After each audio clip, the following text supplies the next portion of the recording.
আল্লাহ তাআলা বলেন ওয়ানাদাউল মাওয়াজিনাল কিসতা লিয়াউমিল কিয়ামাহ ফালা তুযলামু নাফসুন শাইআ ওয়া ইন কানা মিসকালা হাববাতিন মিন খারদালিন আতাইনা বিহা ওয়া কাফা বিনা হাসিবিন। আল্লাহ রাব্বুল আলামিন বলেন আমি কিয়ামতের দিন ইনসাফের আদালত কায়েম করব। ফালা তুযলামু নাফসুন শাইআ, কারো প্রতি ন্যূনতম কোনো জুলুম করা হবে না। কেউ যদি দুনিয়াতে সরিষা দানা পরিমাণ কোনো আমল করে, আল্লাহ তাআলা বলেন আতাইনা বিহা, ওই আমল সহকারে তাকে হাজির করা হবে। সরিষা দানা পরিমাণ আমল, ওই আমলটা যদি পাথরের মধ্যেও থাকে, পাথরের মধ্যে, যেই পাথরের দরজাও নাই জানালাও নাই। এরপরে হযরত লোকমান বলেন আও ফিস সামাওয়াতি আও ফিল আরদ, ওই কর্মটা সরিষা দানা পরিমাণ আমলটা যদি আসমানেও থাকে জমিনেও যদি করা হয়, আল্লাহ রাব্বুল আলামিন তোমার এই আমলটাকে হাজির করবে। ইয়াতি বিহাল্লাহ, তোমার এই আমলটা আল্লাহ হাজির করবে। কেন হাজির করতে পারবে? আল্লাহ তাআলা হলেন সূক্ষ্মদর্শী, সব খবর আল্লাহ তাআলার কাছে আছে।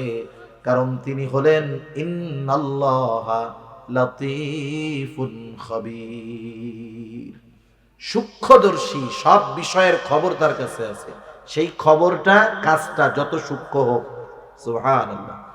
আল্লাহ তাআলা কোরআনুল কারীমের মধ্যে বলেন ওয়ালাকাদ আতাইনা লুকমানাল হিকমাতা আনিশকুর লিল্লাহ। আল্লাহ রাব্বুল আলামিন বলেন আমি লোকমানকে হিকমত প্রদান করেছি, আনিশকুর লিল্লাহ, যাতে সে আল্লাহ রাব্বুল আলামিনের কৃতজ্ঞতা প্রকাশ করে, শুকরগুজার বান্দা হয়। আল্লাহ তাআলা প্রথমেই বললেন আমি লোকমানকে হিকমত প্রদান করেছি। হিকমত কি জিনিস? তাফসীরে ইবনে কাসীরের মধ্যে আসছে রাসূলুল্লাহ সাল্লাল্লাহু আলাইহি ওয়াসাল্লামের সাহাবী জানায় দেন আল্লাহ রাব্বুল আলামিন হযরত লোকমানকে দুইটা অপশন দিয়েছেন, দুইটা অপশন। একটা হলো নবুয়ত আর একটা হলো হিকমত। হযরত লোকমান আলাইহিস সালামকে যখন সুযোগ দেওয়া হলো, তিনি চাইলে নবুয়ত গ্রহণ করতে পারেন, তিনি চাইলে হিকমত গ্রহণ করতে পারেন। হযরত লোকমান নবুয়ত গ্রহণ করলেন না, তিনি হিকমত গ্রহণ করলেন। ওনাকে জিজ্ঞাসা করা হলো লোকমান আপনি কেন নবুয়ত বাদ দিয়ে হিকমতকে গ্রহণ করলেন? সাধারণভাবে হিকমতের তুলনায় নবুয়তের মর্যাদা অগণিত গুণ বেশি। কারণ হিকমত হলো এমন একটা গুণ যা প্রত্যেকটা নবীকেই দেওয়া হয়েছে, বরং যারা নবুয়ত প্রাপ্ত হয়েছেন তারা আরো অধিক গুণে গুণান্বিত হয়েছেন। হযরত লোকমান এই প্রশ্নের জবাবে বললেন শোনো, আল্লাহ তাআলা যদি আমাকে নবুয়ত দিতে চাইতেন তাহলে অপশন দিতেন না। নিজের থেকে যদি তিনি আমাকে নবুয়ত দিয়ে দিতেন তাহলে আমি নবুয়তের দায়িত্ব পালন করার জন্য যত কিছুর ব্যবস্থাপনা দরকার সব কিছু আল্লাহ তাআলা করতেন। আর যদি আমি নিজের থেকে নবুয়ত গ্রহণ করতাম, আমার দ্বারা যদি নবুয়তি দায়িত্বের কোনো ত্রুটি বিচ্যুতি হতো, তাহলে ওই ত্রুটি বিচ্যুতির কারণে আল্লাহর দরবারে আমার জবাবদিহিতা করা লাগতো। আল্লাহ তাআলার কাছে আমাকে জবাবদিহিতার কাঠগড়ায় দাঁড়ানো লাগতো। এই জন্য আমি নবুয়ত গ্রহণ করি নাই, হিকমত গ্রহণ করেছি। হিকমত কাকে বলে? মুফাসসিরিনে কেরাম বলেন হিকমত হলো দ্বীনের সঠিক বুঝ, হিকমত হলো দ্বীনের সঠিক বুঝ, স্বপ্নের তাবির। এখন হযরত লোকমান কেমন হিকমতওয়ালা ছিলেন, আরবের মধ্যে তার হিকমতওয়ালা কথা কর্মের বেশ প্রসিদ্ধি ছিল। তার ব্যাপারে তাফসীরের মধ্যে আসছে কেমন হিকমতওয়ালা ছিলেন তিনি। প্রাথমিক জামানায় তিনি একটা লোকের ছাগল দেখাশোনা করতেন। একদিন ছাগলের মালিক এসে বলতেছে লোকমান তুমি আমার জন্য একটা ছাগল জবেহ করো, আর ওই ছাগলের সবচাইতে সুস্বাদু জায়গার গোশত আমার কাছে নিয়ে আসো। হযরত লোকমান একটা ছাগল জবাই করলেন এবং ছাগলের জিহ্বা আর কলিজা মালিকের সামনে এনে হাজির করলেন। মালিককে বললেন, মালিক, এটা হলো ছাগলের সবচাইতে সুস্বাদু গোশত, উৎকৃষ্ট গোশত। কিছুদিন পরে আবার মালিক এসে বলতেছে, লোকমান, তুমি আজকেও আমার জন্য আরেকটা ছাগল জবেহ করবা এবং ছাগলের সবচাইতে নিকৃষ্ট জায়গার গোশত আমার সামনে হাজির করবা। হযরত লোকমান আরেকটা ছাগল জবাই করলেন। পুনরায় তিনি জিহ্বা আর কলিজা নিয়ে মালিকের সামনে হাজির। মালিক একটু রাগ হয়ে বলতেছে, লোকমান, তোমাকে প্রথম দিন যখন আমি সর্বোৎকৃষ্ট গোশতের টুকরা আনতে বললাম, তুমি জিহ্বা আর কলিজার গোশত আনলা। আজকে আবার তোমাকে সবচাইতে নিকৃষ্ট জায়গার গোশত আনতে বললাম, তুমি আবারও জিহ্বা আর কলিজার গোশত নিয়ে আসলা, কারণটা কি? হযরত লোকমান বলে, মালিক, কারো যদি এই জবান আর অন্তর ভালো হয়ে যায়, মালিক সে সর্বোৎকৃষ্ট হিসাবে পরিগণিত হয়ে যায়। আর যার জবান আর অন্তর খারাপ হয়ে যায়, সে সবচাইতে নিকৃষ্ট হিসাবে গণ্য হয়ে যায়। হযরত লোকমানের কথার মধ্যে এরকম হিকমত ছিল। শুধু তাই না, তিনি এই হিকমত নামক মহা নিয়ামতের মালিক হওয়ার পরেও তিনি অহংকারী হন নাই। আমরা তো একটু ছোটখাটো আলেম হতে পারলে, গলার কণ্ঠ ভালো থাকলে, মানুষের সামনে একটু কথা বলতে পারলে, আমরা নিজেদেরকে নিজেরা মনে করি আমার চাইতে বড় আর কে আছে। অথচ হযরত লোকমান এমন মানুষ ছিলেন, তিনি এত নিয়ামত প্রাপ্ত হওয়ার পরেও তিনি অহংকারী ছিলেন না। অনেক সময় আমাদের সমাজে আছে, একটা মানুষের অতীত ভালো ছিল না, অতীত গরিব ছিল, অসহায় ছিল, এখন অনেক টাকা পয়সার মালিক। আছে না এরকম দুই একজন? আছে। অনেক সময় কি হয়, এই ধরনের মানুষ যারা এখন ধনী, আগে ছিল গরিব, আপনি যদি তাদেরকে তাদের অতীতের কথা স্মরণ করায় দেন যে, ভাই, এখন তো 5 তলা বাড়ির মালিক, এক সময় তো গাছতলায়ও থাকতে পারতা না, মানুষের সামনে যদি বলেন এইটা, আপনাকে ধমক দিয়ে বসায় দিবে। রাখেন মিয়া এইসব কথা, অতীত বাদ দেন। আছে না এরকম? মনে রাখবেন, যারা তাদের অতীতকে অস্বীকার করে, এই মানুষগুলা অধিকাংশ ক্ষেত্রে নাশকরগুজার হয়। আর সে যদি বাস্তবেই এই নিয়ামত প্রাপ্ত হয়ে আল্লাহ তাআলার কৃতজ্ঞতা প্রকাশ করত, সে তাহলে তার অতীতকে স্মরণ করে বলতো, হ্যাঁ ভাই, আমি তো একটা সময় অভাবে ছিলাম, আমার খাবার ছিল না, দরিদ্রতার মধ্যে ছিলাম, থাকার জায়গা ছিল না, আল্লাহ তাআলা আমাকে মেহেরবানি করে আজকে ভালো একটা বাড়ি দিয়েছেন, আমার ভালো খাবারের ব্যবস্থা আল্লাহ তাআলা করেছেন, পোশাক ছিল না, পোশাক দিয়েছেন, সব আল্লাহ তাআলার দয়া। একটু বলেন তো, সে যদি অতীতকে স্বীকার করে আল্লাহ তাআলার দেওয়া নিয়ামতের কৃতজ্ঞতা প্রকাশ করত, আল্লাহ খুশি হতো নাকি বেজার হতো? আমাদের সমাজে অধিকাংশ মানুষ এরকম, যে তারা অতীত যদি কষ্টের হয় অস্বীকার করে। মনে রাখতে হবে, অতীত যদি কষ্টের হয়, খারাপ হয়, দুর্দশার হয়, এখন যদি ভালো থাকি, অতীতকে আমরা অবিশ্বাস করব না। তাহলে কি হতে পারে? আল্লাহ তাআলা চাইলে এই যে বর্তমানের নিয়ামত, সুখ, স্বাচ্ছন্দ্য, আল্লাহ তাআলা চাইলে কেড়ে নিতে পারেন কি পারেন না? হযরত লোকমান একজন শুকরগুজার বান্দা ছিলেন। একদিন তিনি মানুষের সম্মুখে ওয়াজ করতেছেন, বয়ান করতেছেন, প্রসিদ্ধ আছে, দূর দূরান্ত থেকে মানুষ তার ওয়াজ শোনার জন্য আসতো। হযরত লোকমান একদিন ওয়াজ করতেছেন, তার সামনে একজন শ্রোতা। এই শ্রোতা দাঁড়িয়ে বলতেছে, লোকমান, আপনি বক্তব্য দেওয়ার পূর্বে, ওয়াজ করার পূর্বে আপনার নিকটে আমি একটা কথা জানতে চাই। হযরত লোকমান বললেন, বলুন। এইবার লোকটা বলতেছে, অনেক আগে আমার সাথে একজন লোকমান ছাগলের রাখালগিরি করতো, ছাগল চড়াইতো। আপনি কি সেই লোকমান নাকি? বলে, হ্যাঁ, আমি হলাম সেই লোকমান।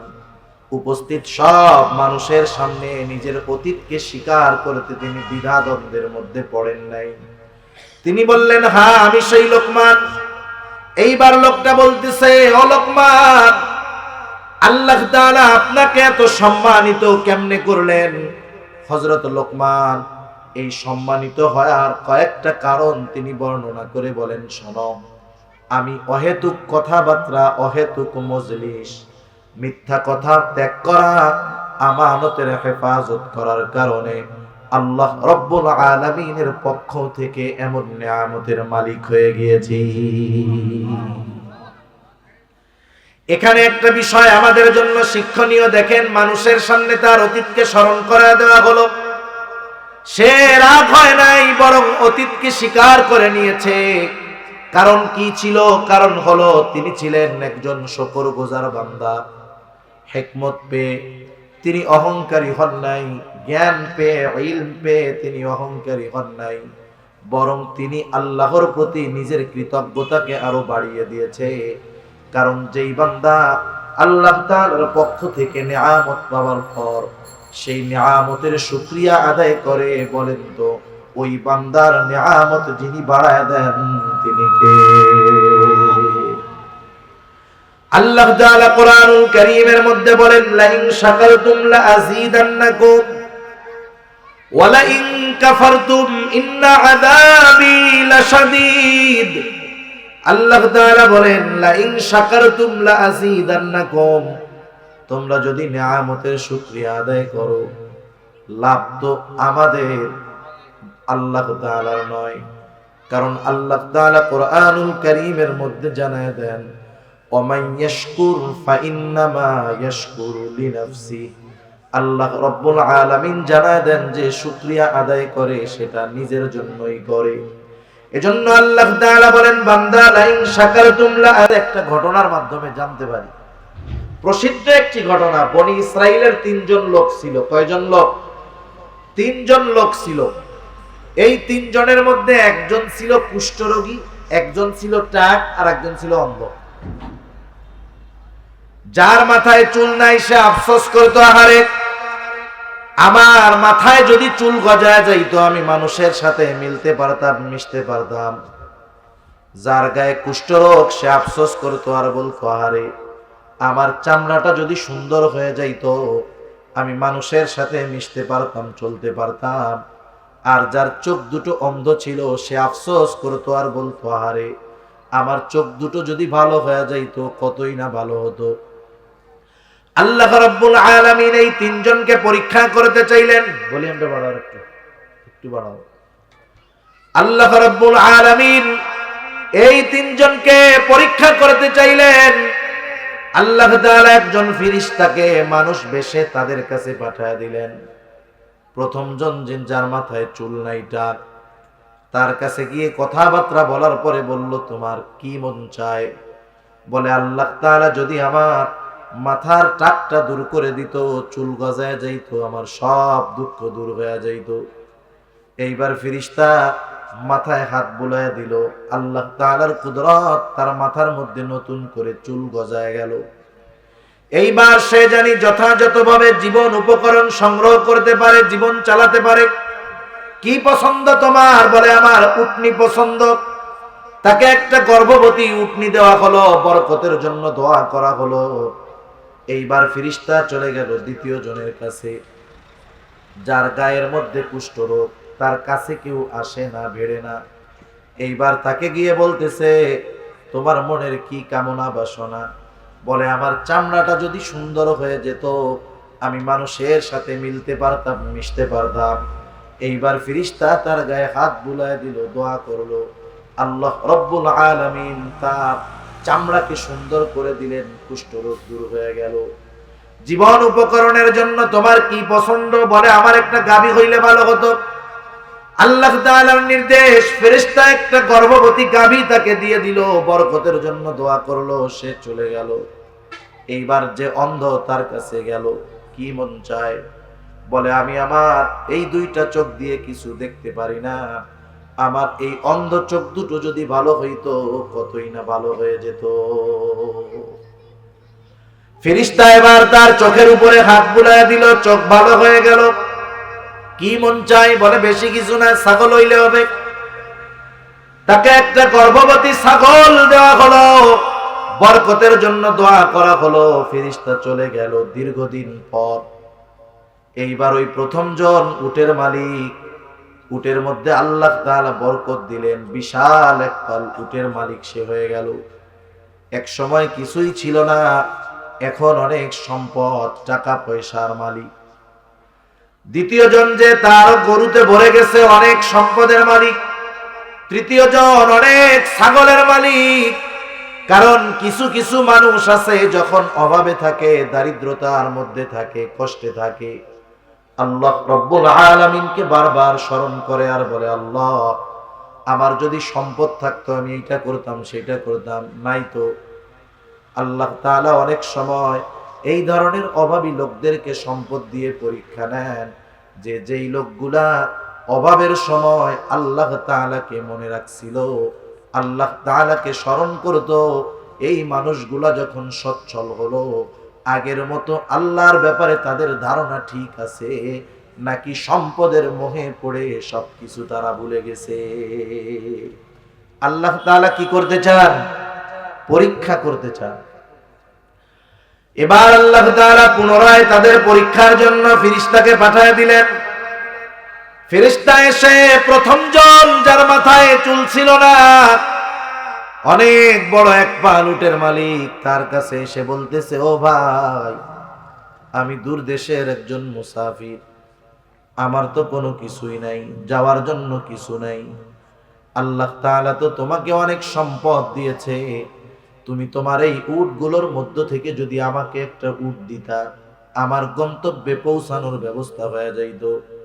কিছু কিছু মানুষ আছে দেখবেন, সম্পদ যত বাড়ে ওর কৃপণতা তত বাড়ে। সম্পদ বাড়ে আর কি বাড়ে? কৃপণতা বাড়ে। তার কারুন সম্পদের মালিক ছিল, কত সম্পদের মালিক। কারুনের গোডাউনের চাবি বহন করার জন্য একদল সুঠামদেহী যুবকের দরকার হইল, আর চাবি ছিল চামড়ার চাবি। কিসের চাবি? চামড়ার চাবি। এই কারুন যত টাকা পয়সার মালিক হয়, ওর কৃপণতা তত বাড়তে শুরু করছে। এক সময়ও চিন্তা করতো, ভালো মন্দ তো যা খাই ওইটুকি তো সম্পদ থেকে কমে যায়, খরচ কমানোর দরকার, এই চিন্তা করে কারণ 3 বেলায় 3টা রুটি খায়। এইবার আবার এক সময় চিন্তা করে, 3 রুটি দিয়া তো পেট ভইরাই যাইতেছে, এই রুটির সাথে আর একটু পানি খাইলে তাইলে রুটি একটা বাঁচানো যাবে। এইবার প্রতিদিন সে 2 রুটি খায়। কিছুদিন পর চিন্তা করে, 2 রুটিতেও তো পেট ভরে যায়, কারণ পাকস্থলীর অভ্যাস হলো, আমরা যদি তাকে কম খাওয়ায়া অভ্যস্ত করি, সে কম খেয়েই সন্তুষ্ট থাকবে। আর যদি আমরা বেশি খাওয়ায় অভ্যস্ত হই, দেখবো যে খাবো অনেক, ও সেটা গ্রহণ করবে। তা যাই হোক, 2 রুটি কিছুদিন খাইতে খাইতে পাকস্থলীর অভ্যাস হয়ে গেছে। এখন কারণ চিন্তা করে, 2টা খাই, এটাও তো সম্পদের খরচ। এইবার চিন্তা করছে যে একটা রুটি খাইলেই তো হয়। সারা দিনে 3 রুটির থেকে আসছে 1 রুটিতে। ওইদিক সম্পদ বাড়ে, এদিক দিয়ে কৃপণতাও বাড়ে। যে কথার জন্য বললাম আর কি, যে সম্পদ যখন মানুষের বাড়ে, অনেক সময় তার মধ্যে কৃপণতাও বাড়ে। এবার ফেরেশতা যখন পরীক্ষা করার জন্য মানব রূপে বলতেছে, একটা উট দিলে আমি গন্তব্যে পৌঁছাতে পারি। এইবার ওই লোকটা বলতেছে, না না, এই উট আমি তোমাকে দিতে পারবো না, তুমি অন্য কোনো ব্যবস্থা করো। এইবার ওই মানব রূপী ফেরেশতা বলতেছে, শোনো, এক সময় তো তোমার মাথায় চুল ছিল না, তুমি টাকলা ছিলা, তোমার কোনো সম্পদ ছিল না, আল্লাহ তাআলা দয়া করে তোমাকে সুস্থ করে দিলেন, তোমাকে সম্পদ দিয়ে আল্লাহ তাআলা ভরপুর করে দিলেন। তুমি না এক সময় টাকলা ছিলা, কষ্টে ছিলা। যেই কথা আমি একটু আগে আপনাদের বললাম, দুনিয়ায় কিছু মানুষ আছে একটা সময় অভাবে থাকে, যখন সে সচ্ছলতার মধ্যে থাকে, অতীতের কথা যদি কেউ তাকে বলে, সে সরাসরি তার কষ্টের অতীতকে অবিশ্বাস করে। এগুলো নাশকর গোজার বান্দা। ও বলে, না না মিয়া, কে কইছে আমার কিছু ছিল না, কে কইছে আমি অসুস্থ ছিলাম, আমার বাপ দাদা 14 পুরুষের থেকেই তো আমি এরকম জমিদার। এইবার ওই ফেরেশতা বলল, তোমার কথা যদি মিথ্যা হয় আল্লাহ তাআলা জানি তোমাকে পুনরায় আগের অবস্থায় ফিরিয়ে দেয়। এইবার দ্বিতীয় জনের কাছে আসার পর একই কথা, ও ভাই, আমি এক দূরের মুসাফির, আমাকে যদি একটা গরু দাও তাইলে আমি আমার যাওয়ার ব্যবস্থাটা করতে পারি। আল্লাহ তাআলা তো তোমাকে অনেক সম্পদ দিয়েছে। এইবার সেও তাকে ফিরাইয়া দিল, না দেওয়া যাবে না। এইবার বলতেছে, ভাই তুমি না সেই লোক যার গায়ের মধ্যে কুষ্ঠরোগ ছিল, কেউ তোমার কাছে আসতো না, মানুষের থেকে তুমি লুকায় লুকায় থাকতা, আল্লাহ তাআলা দয়া করে তোমার চামড়াকে সুন্দর করে দিলেন, সম্পদের মধ্যে বরকত দিয়ে দিলেন, তুমি তো সেই লোক। সে বলে, না, কে বলছে তোমার এইটা? আমার কোনোদিন কুষ্ঠরোগ ছিল না, আমি জন্ম থেকেই সুন্দর, আমার 14 পুরুষ আগের থেকেই ধনী, আমি কখনো গরিব ছিলাম না। এইবার ফেরেশতা বলে, শোনো, তোমার কথা যদি মিথ্যা হয় তাহলে যেন আল্লাহ তাআলা তোমাকে আগের অবস্থায় ফিরিয়ে দেয়। এইবার ফেরেশতা চলে আসলো তৃতীয় ব্যক্তির কাছে, যে ছিল অন্ধ। অন্ধর কাছে এসে বলতেছে, ও ভাই, আমি বহুত দূরের একজন মুসাফির, তুমি যদি আমাকে একটা ছাগল দিতা, আমি তোমার এই ছাগলটা বিক্রয় করে গন্তব্যে পৌঁছায়া যাইতে পারতাম। এইবার ওই লোকটা বলল, মুসাফির, তোমার একটা নয়, যতগুলা প্রয়োজন, যতগুলা মন চায় তুমি নিয়ে যাও। কারণ এক সময় আমার কিছুই ছিল না, আল্লাহ তাআলা আমার চোখ ভালো করছে, সম্পদ দিয়েছে, তোমার যতগুলা প্রয়োজন তুমি নিয়ে যাও। এবার বলতেছে, শোনো, আমার একটাও লাগবে না, আল্লাহ তাআলা আমাকে পাঠাইছে তোমাদের 3 জনের পরীক্ষা করার জন্য। আগের 2 জন নাশকরগুজার, পরীক্ষায় ফেল, আল্লাহ তাআলা তাদেরকে আগের অবস্থায় ফিরিয়ে দিবে। তুমি পরীক্ষায় পাস, আল্লাহ তাআলা তোমার উপরে সন্তুষ্ট, তোমার উপরে খুশি, আল্লাহ সুবহানাহু ওয়া তাআলা তোমার সম্পদের মধ্যে আরো বরকত দিয়ে দিবে। সুবহানাল্লাহ। সেজন্য যারা অতীতকে অস্বীকার করে অধিকাংশ ক্ষেত্রে তারা নাশকরগুজার হয়।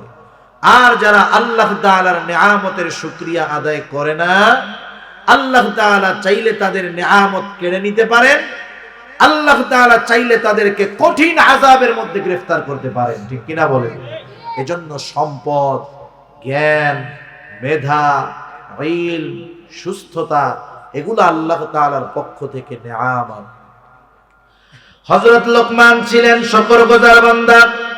এই জন্য ওনাকে যখন প্রশ্ন করা হলো, বলা হলো, আপনি কি সেই ব্যক্তি? তিনি নির্দ্বিধায় বলে দিলেন, আমি সেই ব্যক্তি। আল্লাহ রাব্বুল আলামিন আমাকে নিয়ামত দিয়েছেন, হিকমত দিয়েছে। যে কথার থেকে গেলাম, তাহলে একটু বলেন তো, আমরা যদি নিয়ামতের শুকরিয়া আদায় করি, নিয়ামত যত ছোট হোক, এই যে কথা বলতে পারতেছি এটা নিয়ামত, চোখে দেখতেছি নিয়ামত, সুস্থ আছি নিয়ামত, প্রত্যেকটা ছোট বড় নিয়ামতের শুকরিয়া যদি আদায় করি, তাহলে নিয়ামত বাড়ায় দিবেন কে? বলেন তো, যদি নিয়ামতের শুকরিয়া আদায় করি, লাভ আল্লাহর নাকি আমাদের? নিঃসন্দেহে আমাদের লাভ। এই জন্য আল্লাহ তাআলা বলেন, ওয়ামান ইয়াশকুরু ফাইন্নামা ইয়াশকুরু লিনাফসিহি, যে আল্লাহ তাআলার শুকরিয়া আদায় করে, কৃতজ্ঞতা প্রকাশ করে, সে সেইটা নিজের জন্য করে। ওয়ামান কাফারা ফাইন্নাল্লাহা গনিয়্যুন হামিদ, আর যে কুফরি করে, নিয়ামতের শুকরিয়া আদায় করে না, তার জেনে রাখা দরকার আল্লাহ তাআলা হলেন এমন সত্তা যিনি সপ্রশংসিত, অমুখাপেক্ষী। তারা যদি মনে করে যে আল্লাহ তাআলা মনে হয় আমাদের প্রশংসার মুখাপেক্ষী, আমাকে যেমন আপনারা প্রশংসা করলে পাম মারলে আমরা ফুলি, বুঝেন নাই? এই যে নাম বলার আগে পাম মারে বেশি, নাম বলার আগে কি মারে বেশি? পাম মারে বেশি। আন্তর্জাতিক খ্যাতি সম্পন্ন মুফাসসিরে কোরআন, আন্তর্জাতিক খ্যাতি সম্পন্ন মুফাসসিরে কোরআন বাংলাদেশে 5 জনও নাই। কয়জনও নাই? 5 জনও নাই। কিন্তু আমাগো দেশ এমন এক দেশ, সিফাই সাফাই সব জায়গায় আন্তর্জাতিক খ্যাতি সম্পন্ন পাওয়া যায়। এই কথা বলার দ্বারা যাকে পাম মারা হচ্ছে, যাকে লকবগুলো যাকে দেওয়া হচ্ছে, এর ইজ্জত সম্মান বাড়তেছে না, আরো এতে কমতেছে। বুঝেন নাই? যার মধ্যে ন্যূনতম জ্ঞান আছে, টমটম চালায়। কি চালায়? আমি এমনি বোঝানোর জন্য বলছি, রিক্সা চালায়, টমটম চালায়। এর যদি আপনি পাইলট ডাক দেন, ওই পাইলট খাড়াও, চালায় টমটম, বললেন কি? আরে মিয়া, পাইলট হতে হলে 40 লক্ষ টাকা খরচ করতে হয় বেসরকারিভাবে। এরপরে অ্যাসিস্ট্যান্ট পাইলট হিসাবে ইন্টার্নি করার পরে ওই পাইলট যদি তাকে সার্টিফিকেট দেয় যে না এখন সে বিমান চালানোর উপযুক্ত, এরপরে সে পাইলট। বুঝেন না? এখন যদি আপনি ওই বুধ সম্পন্ন লোকরে বলেন, সে তো রাগ হবে, আরে ভাই চালাই টমটম, পাইলট বলেন কেন? এখন আপনি যদি বলেন বেটা পাইলট হইতে কত টাকা লাগে, তোরে পাইলট বললাম, তুই আর খুশি হবি? সে বুঝতে পারছে আমি যেটার যোগ্য না সেটা দিয়ে আমাকে উপাধি দেওয়া এটা সম্মান না, এটা আরো লজ্জার বিষয়। সেজন্য আল্লামা বললে আমাদের কত খুশি লাগে। বাংলাদেশে আল্লামা 5 জনও নাই মনে হয়, বাংলাদেশে আল্লামা 5 জনও নাই। সেজন্য বুঝতে হবে এই শব্দগুলোর ব্যবহার যথাযথ জায়গায় করার দরকার। আর অনেকে আছে, কেউ যদি থাকে সেটা তার ভিন্ন বিষয়, যে আমার প্রশংসা করলে আমার ভালো লাগে, পাম পাম। হ্যাঁ, এখন কোন বান্দা যদি মনে করে আল্লাহ তাআলা আমার আপনার প্রশংসার মুখাপেক্ষী, তাইলে সে ভুলের মধ্যে আছে। কিসের মধ্যে আছে? তাদেরকে আল্লাহ তাআলা জানায়া দিলেন, এইটা মনে কইরো না তুমি আমার নেয়ামতের কৃতজ্ঞতা প্রকাশ না করলে আমার কোনো ক্ষতি হবে, আমি তোমার প্রশংসার মুখাপেক্ষী এটা তুমি মনে কইরো না, বরং তুমি এটা জেনে রাখো আমি তোমার প্রশংসার মুখাপেক্ষী নয়, বরং আল্লাহ তাআলা স্বয়ং নিজেই স্বপ্রশংসিত। ঠিক কিনা বলেন? সেজন্য আল্লাহ তাআলা হযরত লোকমানকে একজন শুকরগুজার বান্দা হিসাবে বলেছেন, যে আল্লাহ তাআলা নিজেই বলতেছেন লোকমান হলো একজন শুকরগুজার বান্দা। এই শুকরগুজার বান্দা লোকমান তার সন্তানদেরকে গুরুত্বপূর্ণ কয়েকটা নসিহত করেছেন। আমি শুধু নসিহতগুলো অল্প সময়ের মধ্যে আপনাদের খেদমতে বলে আমি বিদায় নিব। হযরত লোকমানের প্রথম নসিহত, হযরত লোকমান তার সন্তানকে বলতেছে, আল্লাহ তাআলা বলেন, ওয়া ইয ক্বালা লুকমানু লিবনিহি ওয়া হুয়া ইয়াইদুহু ইয়া বুনাইয়া লা তুশরিক বিল্লাহ ইন্নাশ শিরকা লাযুলমুন আযীম। আল্লাহ রাব্বুল আলামিন বলেন, হযরত লোকমান তার সন্তানকে ওয়াজ করতেছে, নসিহত করতেছে, ইয়া বুনাইয়া লা তুশরিক বিল্লাহ, হে আমার বৎস তুমি আল্লাহ তাআলার সাথে শিরক কইরো না, কারণ শিরক হলো এক মহাপাপ, মহাজুলুম। ইন্নাশ শিরকা লাযুলমুন আযীম, শিরক হলো এক মহাজুলুম, প্রত্যেকটা পাপ হলো জুলুম। শিরক হলো মহাজুলুম, কারণ শিরক হলো এমন এক গুনাহ, এমন এক পাপ, কেউ যদি সারা জিন্দেগি আমল করে কিন্তু সে যদি শিরকের সাথে জড়িত থাকে তার আমল আল্লাহর দরবারে কবুল হবে না। শুধু তাই না, আল্লাহ তাআলা কোরআনুল কারীমের মধ্যে জানায় দেন, আল্লাহ তাআলা বান্দার যেই গুনাহ চান সেই গুনাহ আল্লাহ ক্ষমা করে দিবে, কিন্তু কেউ যদি আল্লাহ তাআলার সাথে শিরক করে, খালিস তওবা যদি না করে, আল্লাহ তাআলা তার এই গুনাহটা মাফ করবে না। শিরকের কারণে তার ঠিকানা হয়ে যাবে চিরস্থায়ী জাহান্নাম। এজন্য আল্লাহ তাআলা বলেন, ইন্নাল্লাহা লা ইয়াগফিরু আন ইউশরাকা বিহি ওয়া ইয়াগফিরু মা দুনা যালিকা লিমান ইয়াশা। আল্লাহ রাব্বুল আলামিন জানায় দিলেন তিনি যাকে চান তাকে ক্ষমা করে দিবেন, তবে শিরকের গুনাহ ছাড়া। এই জন্য আমরা সকল প্রকার শিরক থেকে বেঁচে থাকবো ইনশাআল্লাহ। বাঁচা যাবে না? শিরক বিদ্যাত, আল্লাহর সাথে আমরা জাতের সাথে শিরক আমরা করি না, কিন্তু আমরা আল্লাহ তাআলার গুণাবলীর সাথে শিরক করে ফেলি। সকল ধরনের ছোট বড় শিরক থেকে আমাদের বাঁচতে হবে। শিরক কোন কোন কর্মের মধ্যে হয় এগুলা আমি এখন এই বিষয়টা লম্বা বলার সময় নাই, বা আমি ইচ্ছা পোষণও করি নাই, এটা আলাদা আর এক সাবজেক্ট। আপনাদের মসজিদে ইমাম সাহেব হুজুর আছে না? আপনি আমি জীবন বাঁচানোর জন্য ডাক্তারের কাছে যাই না? যদি জানি যে আমার এমন ব্যাধি হইছে যে আমি এই রোগে মারা যেতে পারি, আমার যদি ঘরের জমি বেচা ঢাকা যাইতে হয় চিকিৎসা করতে, করাবো না আমি? তাহলে আমি যদি জানতে পারি যে আমার এমন এক রোগ শিরক যার কারণে মানুষের ঈমান ধ্বংস হয়ে যায়, তাহলে রোগ সারানোর জন্য ডাক্তারের কাছে আমরা ঠিকই যাই, কিন্তু ঈমান বাঁচানোর জন্য উলামায়ে কেরামের কাছে কেন যাব না? যাওয়া যাবে না? ইমাম সাহেবের কাছে যাবেন যে হুজুর কোন ধরনের শিরক থেকে আমাদের বাঁচার দরকার, শিরকের কারণে আমাদের কি ক্ষতি হতে পারে, আমাদেরকে একটু শিরক বিদ্যাত শিরিক বিস সিফাত সম্পর্কে একটু ধারণা দেন, যাতে আমরা এই বিষয়গুলো থেকে বাঁচতে পারি। কারণ শিরকের কারণে ঈমান শেষ। কেউ যদি রোগে আক্রান্ত হয়ে মারা যায়, ঈমান যদি ঠিক থাকে, সে জাহান্নামে যাবে? জাহান্নামে যাবে না। কিন্তু কারো যদি ঈমান নষ্ট হয়ে যায়, আমল যত থাক, জান্নাতে যাবে? সেজন্য জীবন বাঁচানোর চাইতে শিরিক থেকে বাঁচা বেশি জরুরি। হযরত লোকমান সন্তানকে সেজন্য আগে জানায় দিলেন, বান্দা, বৎস, আল্লাহ তাআলার সাথে শিরিক করবা না, কারণ শিরিক করলে আল্লাহ তাআলা সবচাইতে বেশি বেজার হয়। শুধু তাই না, আল্লাহ রাব্বুল আলামিন বলেন, যে শিরিক করে আল্লাহ তাআলা তার কোনো আমল কবুল করেন না। আল্লাহ তাআলা বলেন, লা ইয়াহবাতান্না আমালু, তার আমল আমি অবশ্যই অবশ্যই বাতিল করে দেব। শিরিক করে নামাজ পড়ে, কবুল হবে না। রোজা রাখে, কবুল হবে না। হজ করলে কবুল হবে না। যাকাত দেয়, কবুল হবে না। কোন নেক আমল কবুল হবে না যদি কেউ শিরিক করে। শুধু তাই না, আল্লাহ তাআলা বলেন, যে ব্যক্তি শিরিক করে তার ঠিকানা হবে জাহান্নাম। অনন্তকাল তাকে জাহান্নামের আগুনের মধ্যে অবস্থান করা লাগবে। সেই জন্য শিরিক থেকে নিজে যেমন বাঁচতে হবে, আমাদের অধীনস্থ সন্তান যারা আছে, আদরের সাথে আবেগের সাথে তাদেরকেও শিরিক থেকে বাঁচার ব্যাপারে বলতে হবে। নাইলে আমার আপনার সন্তান, আমার আপনার অধীনস্থ কেউ শিরকের সাথে জড়িয়ে যদি পাপের দিকে চলে যায়, আল্লাহ না করুন তার যদি জাহান্নামে যাওয়া লাগে, তাহলে কিয়ামতের দিন সে একা জাহান্নামে যাবে না, আমাদেরকেও টান দিবে। যে আমার বাপ তো কোনোদিন আমারে বলে নাই যে বাবা শিরিক থেকে বেঁচো। সেজন্য সন্তানদেরকে এই নসিহতগুলো আমাদের করার দরকার। হযরত লোকমান 1 নম্বরে সন্তানকে ঈমানের শিক্ষা দিয়েছে। কিসের শিক্ষা? এটার মাধ্যমে তাওহীদের শিক্ষা দিয়েছে। এজন্য আমরা আমাদের সন্তানদেরকে তাওহীদের শিক্ষা দিব, আল্লাহর একত্ববাদের শিক্ষা দিব।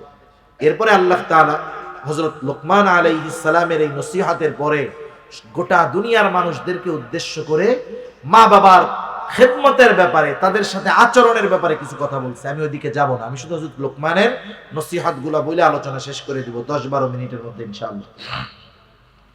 এরপরে হযরত লোকমানের দ্বিতীয় নসিহত, ইয়া বুনাইয়া ইন্নাহা ইন তাকু মিসকালা হাববাতিন মিন খারদালিন ফাতাকুন ফি সাখরাতিন আও ফিস সামাওয়াতি আও ফিল আরদি ইয়াতি বিহাল্লাহ ইন্নাল্লাহা লাতীফুন খাবীর। হযরত লোকমান এবার তার সন্তানকে নসিহত করতেছে, হে আমার বৎস, ইন্নাহা ইন তাকু মিসকালা হাববাতিন মিন খারদালিন ফাতাকুন ফি সাখরাতিন আও ফিস সামাওয়াতি আও ফিল আরদি ইয়াতি বিহাল্লাহ। তিনি বলেন, হে আমার বৎস, ইন্নাহা, এই হা দ্বারা উদ্দেশ্য কোন কোন মুফাসসির বলেন গুনার কাজ, কেউ কেউ বলেন সব ধরনের আমল, কেউ কেউ বলেন শুধু বদ আমল, কেউ কেউ বলেন সব ধরনের আমল, সেটা ভালো হোক আর মন্দ হোক। তাহলে এর দ্বারা উদ্দেশ্য কি বোঝা যায়? তিনি বলতেছেন, ও আমার সন্তান, তোমার আমলটা ভালো হোক আর মন্দ হোক, ওই আমলটা যেটা তুমি করেছো, ভালো কাজ অথবা মন্দ কাজ, আল্লাহ তাআলা জানায় দেন। কি বললেন হযরত লোকমান? ইন তাকু মিসকালা হাববাতিন মিন খারদাল, তোমার কর্মটা যদি সরিষা দানা পরিমাণ হয়, ভালো কাজ অথবা নেক মন্দ কাজ, আর ওই কাজটা যদি সরিষা দানা পরিমাণ হয়, শুধু তাই না, ইন্নাহা ইন তাকু মিসকালা হাববাতিন মিন খারদালিন ফাতাকুন ফি সাখরাতিন, ওই কাজটা যদি তুমি পাথরের মধ্যেও করো, পাথরের ভিতরে দরজা জানালা আছে ঢোকার নাই। নবীজি কি বলেন?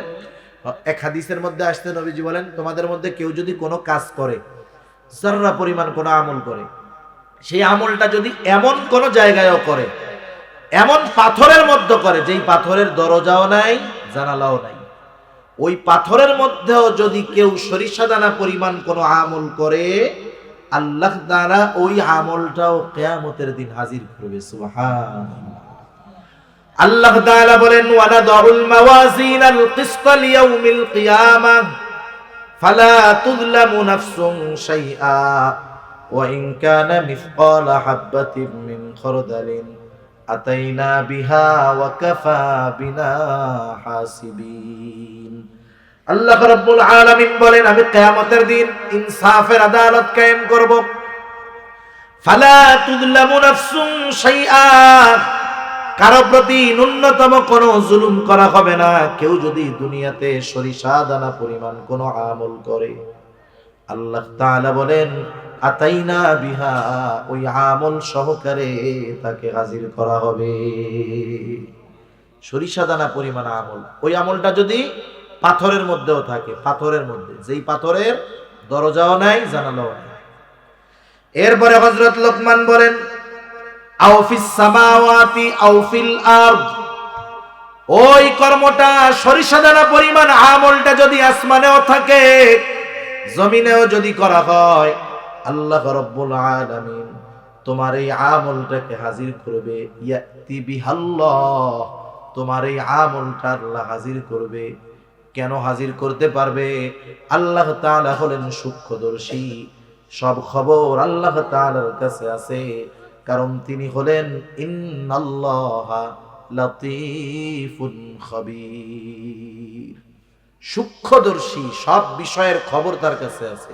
সেই খবরটা, কাজটা যত সূক্ষ্ম হোক, সুবহানাল্লাহ, কতটা সূক্ষ্মদর্শী আল্লাহ তাআলা।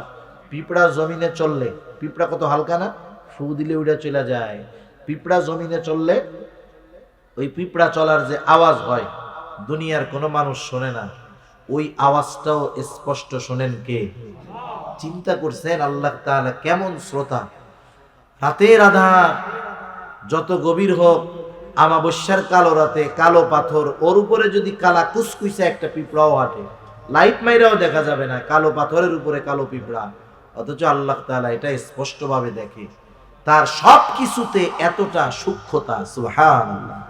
আরে গহীর অরণ্যের মধ্যে গাছ থেকে একটা পাতা পড়ে, এই পাতাটা যে পড়লো, এই পাতা পড়ার খবরটাও যার কাছে আছে তিনি কে? তাহলে একটু চিন্তা করেন, যার কাছে ওই খবরটাও আছে।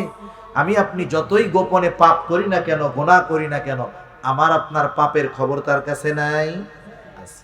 এই যে সন্তানকে শিক্ষা দিচ্ছে হযরত লোকমান, সন্তান জানি নেক আমলে উদ্বুদ্ধ হয়, গুনার থেকে বাঁচতে পারে, আল্লাহ তাআলার কুদরত ক্ষমতার ব্যাপারে যেন তার স্বচ্ছ ধারণা পয়দা হয়, তৈয়ার হয়, আল্লাহর প্রতি জানি অগাধ বিশ্বাস তার সৃষ্টি হয়, যাতে করে সর্বক্ষণ সর্ব অবস্থায় সে গুনার থেকে বাঁচতে পারে। এজন্য হযরত লোকমানের মতো আমাদেরও সন্তানদের বলা উচিত, ছোট থাকতেই, আব্বু তুমি যদি মিথ্যা বলো, কোনো খারাপ কাজ করো, মন্দ কাজ করো, হয়তো তোমার আব্বু জানবে না, আম্মু জানবে না, কেউ জানবে না, কিন্তু জানবে কে? এভাবে বাচ্চাদের শিখাইয়েন। খালি ধমক মারলে হবে না তো, হুজুরের কাছে দিলেই তো খালি হবে না, নিজের দায়িত্ব কিছু আছে না, নিজের দায়িত্ব তো কিছু আছে, এগুলো পালন করতে হবে আমাদের। খালি ইনকাম করে খাওয়াইলে হবে না, আর ডিপোজিট কইরা তার নামে সম্পদ জমাইলে হবে না, এগুলা বড় সম্পদ। আমরা সন্তানদেরকে তাদের জন্য অর্থের সম্পদ রেখে যাওয়ার চেষ্টা করি, কিন্তু উচিত আমাদের তাদেরকে নীতি নৈতিকতা শিক্ষা দেওয়ার মাধ্যমে আসল সম্পদে পরিণত করা, যাতে করে সে দুনিয়াতেও একটা সম্পদ হয়, মরার পরেও জানি আমার আপনার জন্য সম্পদ হয়। এরপরে হযরত লোকমান সন্তানকে আমলের শিক্ষা দিচ্ছেন। হযরত লোকমান সন্তানকে বলতেছে, ইয়া বুনাইয়া আকিমিস সালাহ ওয়া'মুর বিল মা'রুফি ওয়ানহা আনিল মুনকার ওয়াসবির আলা মা আসাবাক, ও আমার বৎস, তুমি নামাজ কায়েম করবা। ইয়া বুনাইয়া আকিমিস সালাহ, তুমি নামাজ কায়েম করো, এর সাথে সাথে কি করবা? ওয়া'মুর বিল মা'রুফি ওয়ানহা আনিল মুনকার, ভালো কাজের আদেশ করবা, অসৎ কাজের নিষেধ করবা। ভালো কাজের আদেশ, অসৎ কাজের নিষেধ। কেউ যদি শ্রেষ্ঠ উম্মত হিসাবে বিবেচিত হতে চায়, নবীজির শ্রেষ্ঠ উম্মত হিসাবে যদি নিজেকে পরিণত করতে চায়, তার জন্য ভালো কাজের আদেশ, অসৎ কাজের নিষেধ করা জরুরি। আল্লাহ তাআলা কোরআনুল কারীমের মধ্যে বলেন, কুনতুম খায়রা উম্মাতিন উখরিজাত লিন-নাস, তোমরা বলে শ্রেষ্ঠ উম্মত, তোমাদেরকে মানুষের কল্যাণের জন্য বের করা হয়েছে। তাহলে শ্রেষ্ঠ উম্মত কোন কারণে হবা? মানুষের কল্যাণে যদি নিয়োজিত হতে পারো। মানুষের কল্যাণ কিসের মধ্যে আছে? তা'মুরুনা বিল মা'রুফ ওয়া তানহাউনা আনিল মুনকার। ভালো কাজের আদেশ, অসৎ কাজের নিষেধ যারা করবে তারাই শ্রেষ্ঠ উম্মত বলে বিবেচিত হবে। যাই হোক, আলোচনা লম্বা করব না। আল্লাহ তাআলা জানায় দিলেন, হযরত লোকমান বললেন, বৎস নামাজ কায়েম করো। নিজে নামাজ পড়লে হবে না, সন্তানকে দিয়েও পড়াইতে হবে। আল্লাহ তাআলা বলেন, ওয়া'মুর আহলাকা বিস-সালাহ। নিজে একা নামাজ পড়লে হবে না, তোমার অধীনস্থ যারা তাদেরকেও নামাজের আদেশ করো। সুবহানাল্লাহ। ভালো কাজের আদেশ করো, অসৎ কাজের নিষেধ করো। বলেন তো, ভালো কাজের আদেশ, অসৎ কাজের নিষেধ যদি করা হয়, বাধা বিপত্তি আছে না নাই? ভালো কাজের আদেশ, অসৎ কাজের নিষেধ যদি কেউ করে, খারাপ কাজ থেকে যদি কাউকে বাধা দেওয়া হয়, একটু খেয়াল করেন এদিকে, অসৎ কাজ থেকে বাধা দিলে সমাজে বিপদ আসে কি আসে না? আরো জোরে আসে? আসে। তাহলে তখন কি করতে হবে? তিনি বলতেছেন, ওয়াসবির আলা মা আসাবাক। এই কারণে তোমার উপরে যে মুসিবত আসবে, তুমি তার উপরে একটু ধৈর্য ধারণ করো। আর ধৈর্য ধারণ করা সাধারণ ব্যাপার না। ইন্না যালিকা মিন আজমিল উমুর। এটা বিশাল বড় এক জিনিস, সাধারণ কোনো বিষয় নয়। এরপরে তিনি বলতেছেন, ওয়ালা তুসাইর খাদ্দাকা লিন-নাসি ওয়ালা তামশি ফিল আরদি মারহা ইন্নাল্লাহা লা ইউহিব্বু কুল্লা মুখতালিন ফাখুর। হযরত লোকমান বলতেছে, আমার বৎস, তুমি মানুষের থেকে মুখ ফিরায় নিবা না। তাফসীরের মধ্যে আসছে, এর অর্থ হলো মানুষের সাথে অহংকার করবা না। কারণ নবীজি সাল্লাল্লাহু আলাইহি ওয়াসাল্লাম বলেন, যার অন্তরের মধ্যে সরিষা দানা পরিমাণ অহংকার থাকবে, সে জান্নাতে যেতে পারবে না। সেজন্য ইলম আছে কিসের অহংকার, আমল করি কিসের অহংকার, ক্ষমতা আছে কিসের অহংকার, এইগুলা নিয়ে মানুষের সাথে অহংকার করা, আমি জিতা গেলাম এরকম মনে করে, আছে না নাই? বিনা কারণে চিৎকার দেয়, ধমক দেয়। এদেরকে আল্লাহ তাআলা গাধার সাথে তুলনা করছে। কিসের সাথে? সেজন্য উঁচু আওয়াজে বড় গলায় ধমক দিলে, কথা বললেই যে সম্মান বাড়ে তা না, বরং আল্লাহ তাআলা বলতেছেন, ইন্না আনকারাল আসওয়াতি লাসাউতুল হামির। নিশ্চয় গাধার আওয়াজ হলো সর্বনিকৃষ্ট আওয়াজ। যারা ওই ধরনের বিনা কারণে উঁচু আওয়াজে উঁচু গলায় ধমক দিয়ে কথা বলে, আল্লাহ তাআলা তাদের এই উচ্চ আওয়াজকে গাধার আওয়াজের সাথে তুলনা করলেন। এই যে হযরত লোকমানের যে নসিহতগুলা, এগুলা যদি আমরা আমাদের সন্তানদেরকে একটু মহব্বতের সাথে, আবেগের সাথে, আদরের সাথে এই নসিহতগুলা যদি বারবার করি, আগামী প্রজন্মের যেই পরিস্থিতি দিন যাচ্ছে আর হচ্ছে, আশা করা যায় আমাদের সন্তানদেরকে যদি ঘরে ঘরে এই নসিহতগুলা বারবার বারবার আবেগের সাথে, মহব্বতের সাথে, ভালোবাসার সাথে করা হয়, আশা করা যায় তারা সুনাগরিকে পরিণত হবে, দিনদার মানুষে পরিণত হবে। আল্লাহ সুবহানাহু ওয়া তাআলা আমাদের সবাইকে কথাগুলা বুঝবার, আমল করবার তৌফিক দান করুন। সকলে বলি আমিন। ওয়া আখিরু দাওয়ানা আনিল হামদুলিল্লাহি রাব্বিল আলামিন।